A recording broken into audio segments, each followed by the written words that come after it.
Some of the best moments in rock history are truly earned and happen after things fall apart.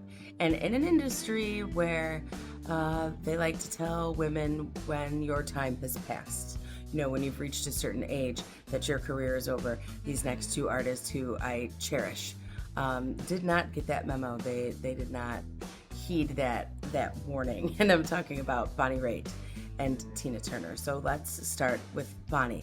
Bonnie, successful, incredible singer, songwriter, and blisteringly incredible guitar player. 70s, great. 70s were good to Bonnie, and then here come the 80s, and her record label drops her, and she's struggling with alcohol, and you get to that point where you're like, well, what's next?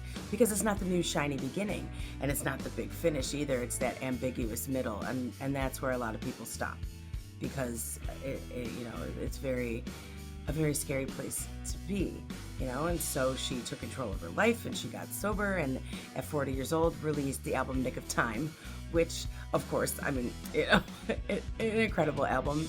And so much so that it wasn't just a comeback album, it won Grammy of the Year. It was the Grammy for the album of the year. And then we go back, and to this day, she is touring, making music, a second chance, well earned.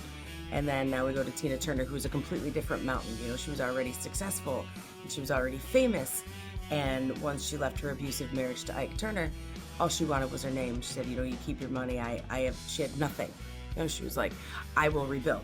And she did. For years, she was playing small venues and clubs, just rebuilding herself one show at a time. And then here again, in her 40s, and she gets in the studio, and here comes Private Dancer. And what's love got to do with it? And now she's on the precipice of global stardom, and stayed there until she died. Not a comeback, a second life. And both of these women had to endure hardships and loss to really design their reinvention, and they didn't peak early. They earned it. They earned their peak, and it's just something about that stick-to-itiveness and not giving up that is so inspiring to me as a musician, as a female musician, but also as an actor.